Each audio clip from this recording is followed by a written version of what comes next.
Hey everyone, it's Swan here with PushTalk. And today on October 5th, we have a very, very special guest with us today. We have Mr. Swann, who's running for Commissioner of Agriculture for the state of Georgia. And we also have James, who's joining us in today. But we want to kind of get right into it, Mr. Swann. So introduce yourself. Tell us a little bit about you and how you got to this stage and running for Commissioner of Agriculture. Well, thank you. Yes, my name is Swann, and I am running to be Georgia's next Commissioner of Agriculture. I grew up in Macon, and that's where I went to high school, college, got my master's degree, actually worked for a while at an insurance company there, but was also very deeply involved with my Democratic Party on the county level, and then eventually becoming a state committee member for the state party. And I was eventually made the 8th Congressional District Chair for the Democratic Party of Georgia. So the 8th District, for those who don't know, Congressional District, for those who don't know, stretches basically from like middle Georgia, from Macon area, on down to Valdosta. They have three things, all the counties in the 8th Congressional District have three general things in common. They are rural, they're agricultural, and they are poor. So my time spent in that capacity had me see that agriculture just isn't working for everybody throughout the state.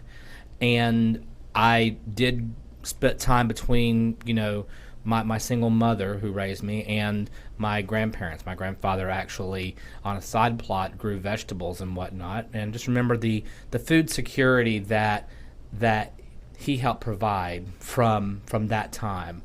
And thinking about the poverty that just surrounded me while working through the 8th District.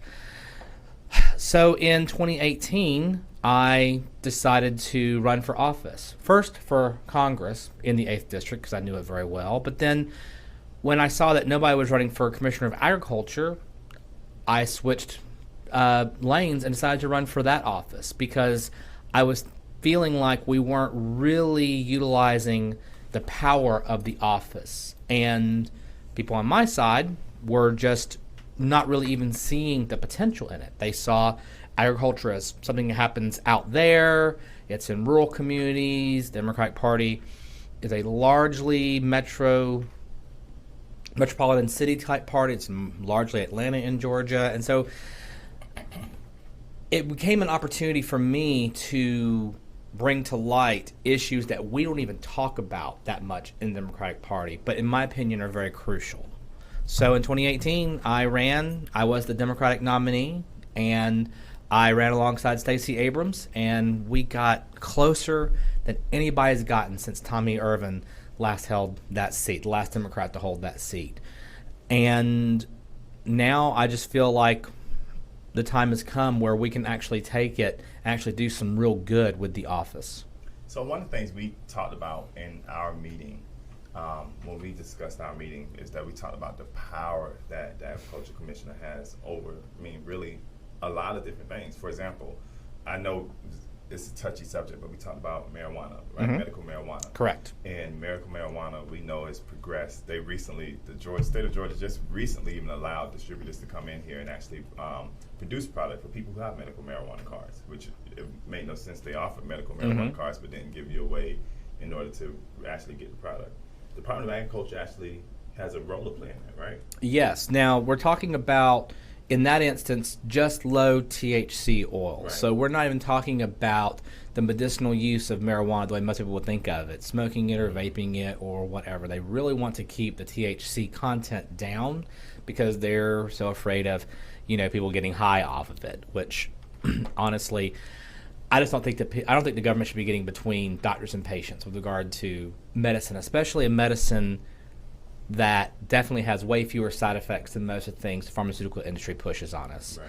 And a medicine that Georgia can very amply grow and make a part of our agricultural industry. But yeah, we do have a role in it. It's limited now, but there actually is a push right now for the department to become even more involved than they already are in the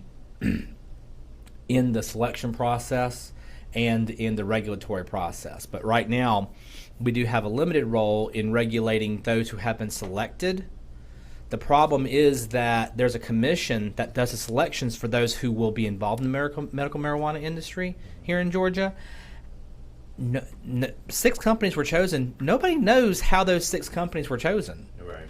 And like, it's really very a closed door process. I actually spoke with an organization that worked with a company that was applying, and they wrote a letter on their behalf because this company works with research universities to help further our understanding of THC and its effect in the body, and other cannabinoids and whatnot. Also work to create more jobs in their community, work to do civil engagement, and wrote this rather lengthy endorsement letter, basically showing how they would be a good corporate partner, good community partner, etc. They were turned down. And so I'm like, well, what bar does someone have to pass? What threshold does someone have to pass to be picked? And I don't know if it's some giant procedure or whatnot, or if it's really just you had to be the right person's cousin's best friend. I have no clue, and nobody does. And so we need somebody in the Department of Agriculture who's going to be asking those questions, especially if they're going to turn it over to us, in order to make certain that we say, no, I want agriculture for all, and I want more access to more people for this medicine, both as a crop to promote their communities and their families, and also as a medicine to take care of themselves. So one of the things that I think that the average person doesn't understand how agriculture plays a part in their regular day life. And I think that, like I said, as far as people I've spoken to, you probably broke it down to me the best. So if you can kind of reiterate some of that for me. Like, how does it affect me on a day-by-day? Why is this a position I need to even be concerned about?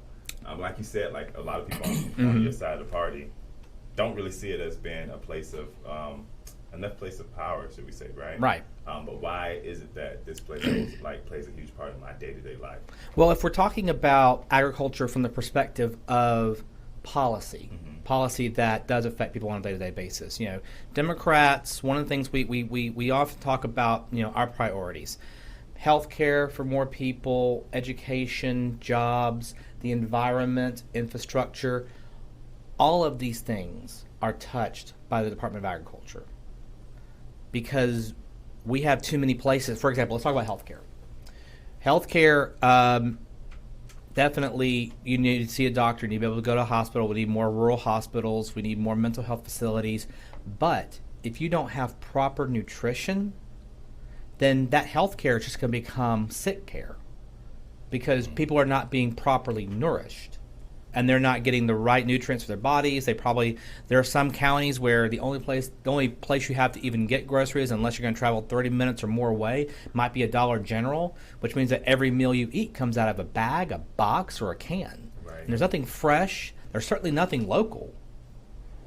You don't know what source that food comes from. You don't know how it was grown. You don't know what was put in, if it's in meat. You don't know what was put in that animal to keep them healthy, but maybe not so much you, who knows.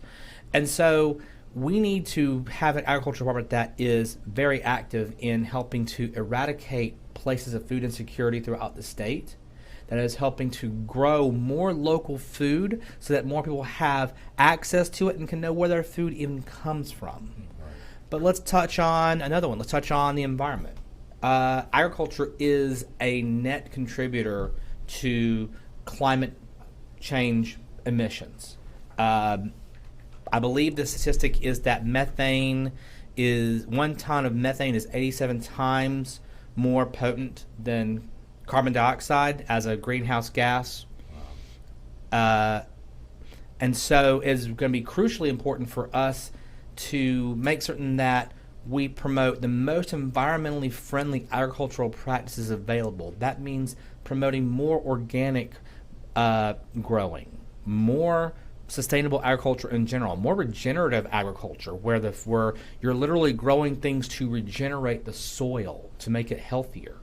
less runoff into our water and less pollution in our air, less of the concentrated animal farming operations known as CAFOs, or animal feeding operations, known as CAFOs, which are horrible both for our health impacts and for the environment. But also going back to cannabis, getting more cannabis in the state will actually help us, because cannabis is a carbon sequester as a plant. Like all plants take in some amount of carbon, but cannabis is one of those that's really good at taking in carbon and storing it and holding on to it, not just respirating it.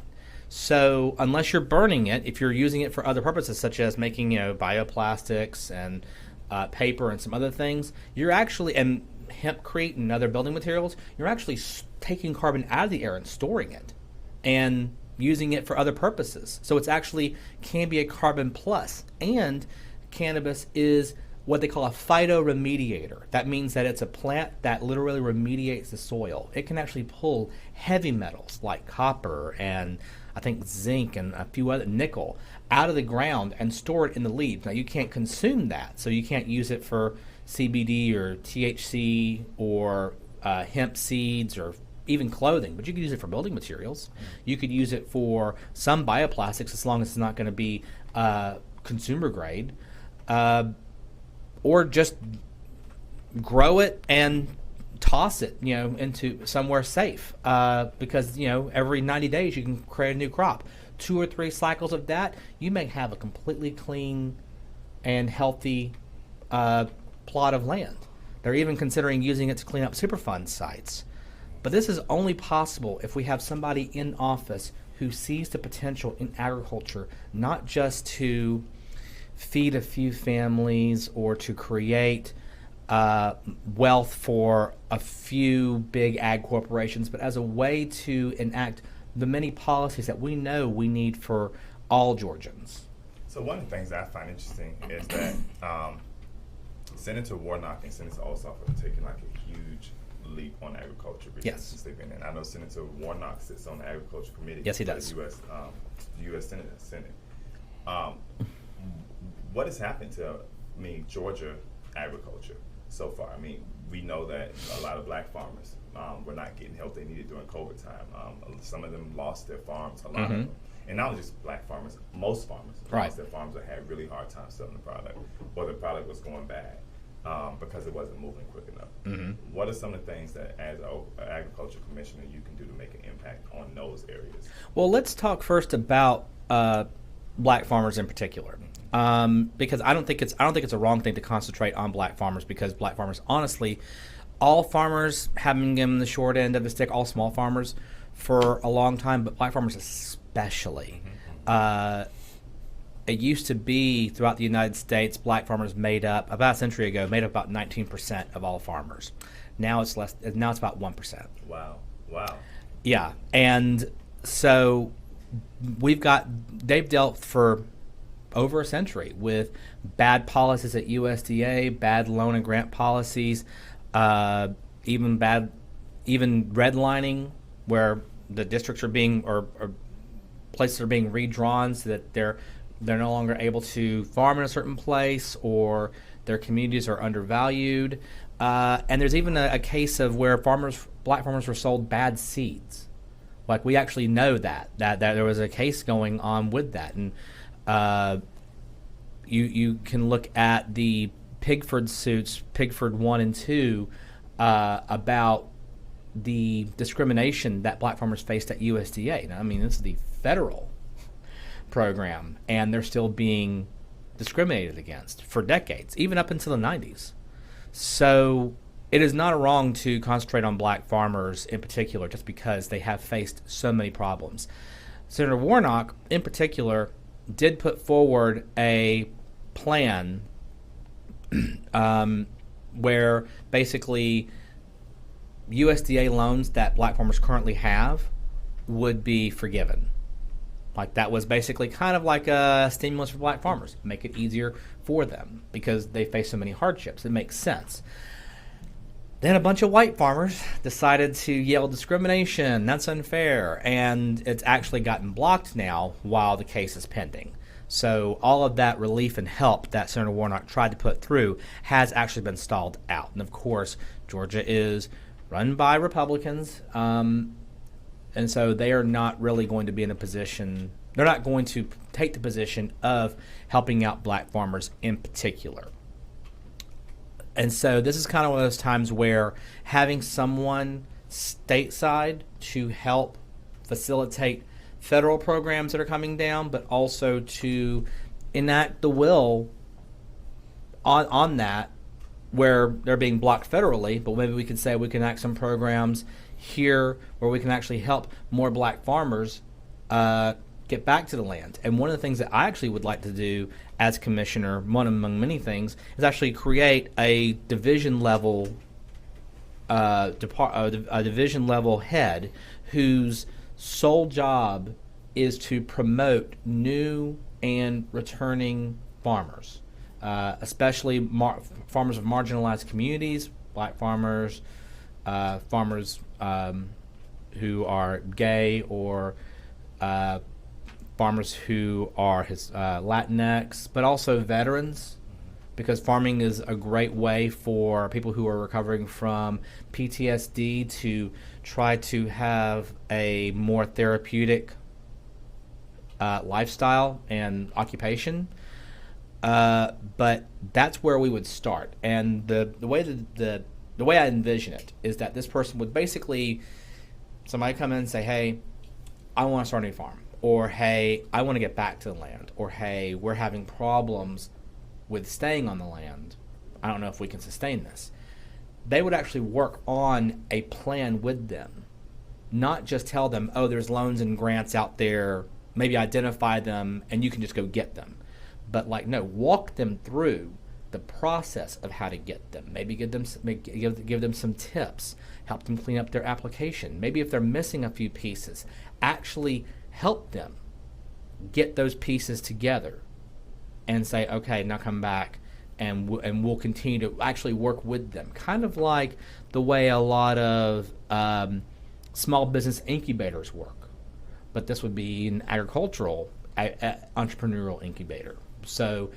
But it would concentrate largely on marginalized communities, but it would not be expressly so. Like you said, yes, all farmers, especially small farmers, have been struggling, but we do want to see way more participation and the ability for more black and brown communities to get into agriculture, because our campaign sees agriculture as a step towards communities having self-determination.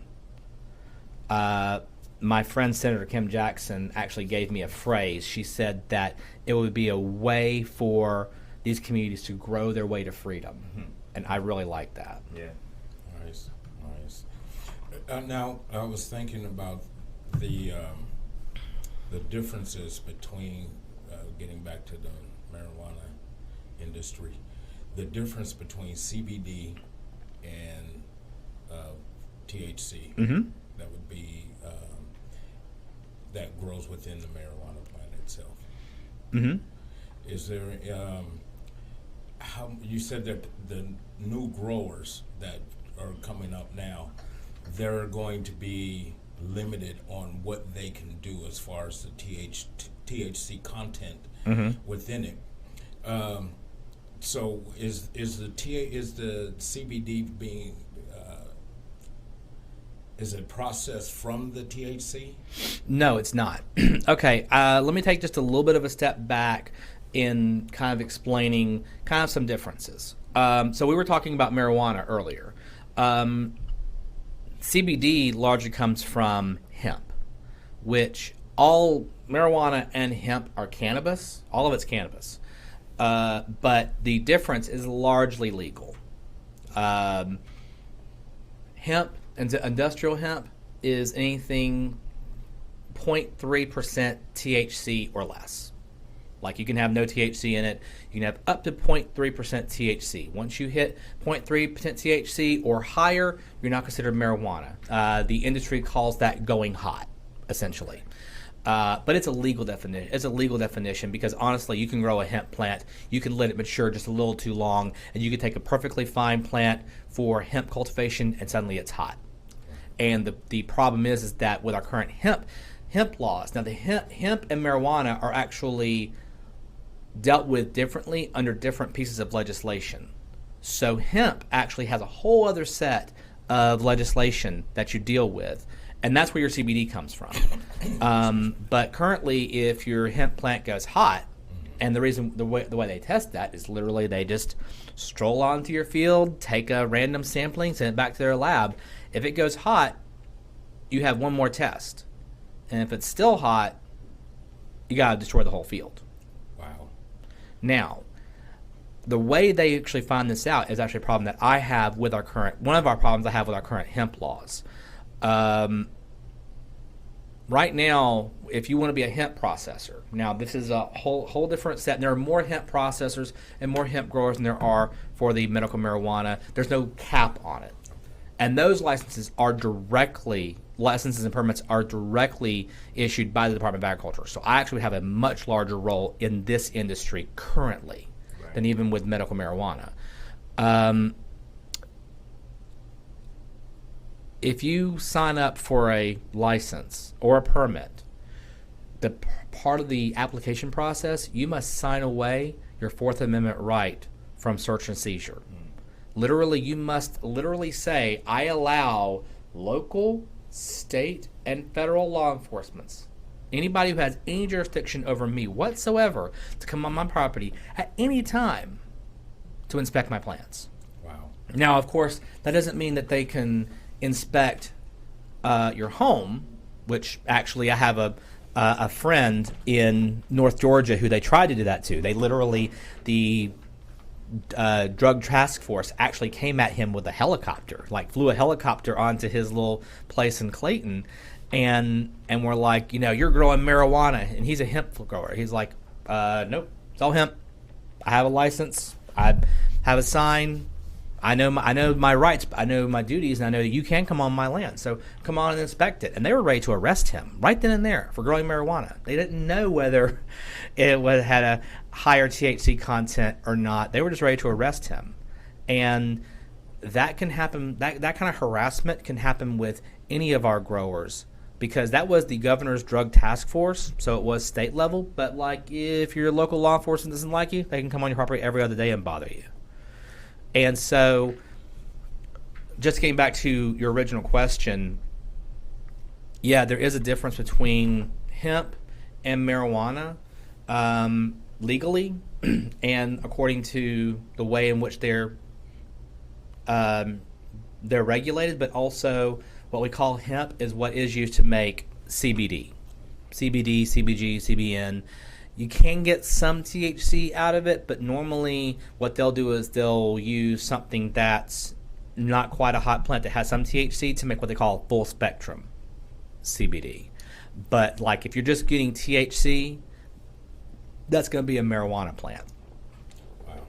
So, once you were explaining it, you were saying how they were able to just come on anyone's property, led to the question to think that when it comes to minority growers, that's going to be a real big issue for them long term. Like you said, if you're not liked by the local constable, you're going to see them more frequently than if you were liked. Mm-hmm. And so that, that's just kind of, make the mind wander a bit as to how that's going to play out long term. And, you already said that they were already looking at larger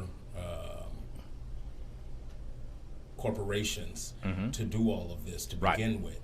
And so that is most definitely going to, make the smaller person push them out even more so.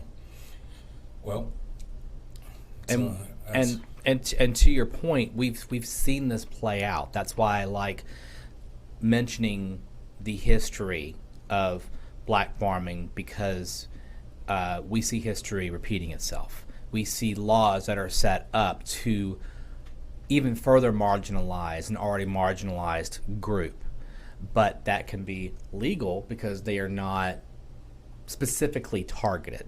Right. But we know what they're talking about when they say that, Fourth Amendment rights are going to be violated, because we know who is going to be most impacted by over-policing in general. We also know what communities they are targeting when they have, right now in hemp, the hemp legislation, currently, if you have a misdemeanor drug conviction in your history, now I'm talking about like you just got caught with a dime bag in your pocket, you now can no longer have a license to grow or a permit to process. So again, over-policing of certain communities is going to make it so that they are more excluded from this industry. And it's, again, just a way to keep certain people. Again, this is my conspiracy mindedness. It appears to be a way to keep certain people out and make room for those big corporations, especially the tobacco corporations, who are looking for that next big cash crop that they are very ready to take advantage of. So, we in our last few minutes, I wanted to kind of discuss this with you. I wanted you to tell people about your platform. What are some of the things that you're running on? What are some of the reforms? I know you mentioned one earlier. Mm-hmm. What are some of the reforms you're working on? Absolutely. I appreciate that opportunity because we did talk about food insecurity. But one of the things I want to make clear is that we have these areas of food insecurity that have been called food deserts. But my campaign is not using that term. Now, it's usually used to connote a area where if it's an urban area, there's no fresh fruits, vegetables, or meats within 1 mile of a residence. If it's a rural area, 10 miles. But we're not using the term food desert on our campaign. The reason why we're not using that term is because deserts are natural, and we feel like these areas are made by policy, either intentionally or the unintended results of bad policy. Either way, it's bad policy. We need to get rid of it. Man-made problems, men can come along and solve it, and women too. But also, these impacts disproportionately black and brown populations. Yeah. So we are actually using the term food apartheid that we learned from California food activist Olympia Ossett, because we really want to call it what it is. It is a provocative term, but we mean to provoke action. So we want to actually create more supermarkets and grocery stores, mom and pop grocers in places of food insecurity. But we can also accomplish this goal through more farmers markets, more pop-up farmers markets, maybe even mobile markets, where someone takes a food truck, takes out all the kitchen stuff, puts in refrigeration units, and goes to local farms, picks up things in an outside area, and then when they park and sell the produce out of the mobile market, now that's a place of food insecurity that is blooming, where once there was no food. There are so many ideas on the table, but we have to recognize the problem first. And a big part of that is also going to be more small family farms in more places. And that's going to be part of what I talked about, getting more new farmers, more returning farmers, more black farmers who are trying to get back to their roots and trying to, again, have that form of self-determination. So that's where all of these things begin to interconnect. Obviously, we talked about cannabis reform. I'm a huge proponent of cannabis reform. I feel like Georgia is primed and ready to take that as a cash crop. I want to see marijuana decriminalized at the very least. I'd like to see expungements of records. That's kind of outside my purview, but this is my personal opinion on the matter. But as Commissioner of Agriculture, I will partner with the Attorney General's office and local and state law enforcement to help to facilitate more people being able to take advantage of this crop.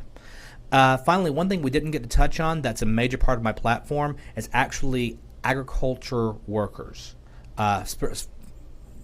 usually specifically farm laborers, although we also need to look at plant workers in our processing plants. Many of these communities, many of these people are Latinx. Many of those are either undocumented or on H-1A visas. Either way, they are at the mercy of their employer for their livelihood and their family's existence. If there are workplace violations, OSHA violations, they go unreported, mainly because people are so scared of what will happen.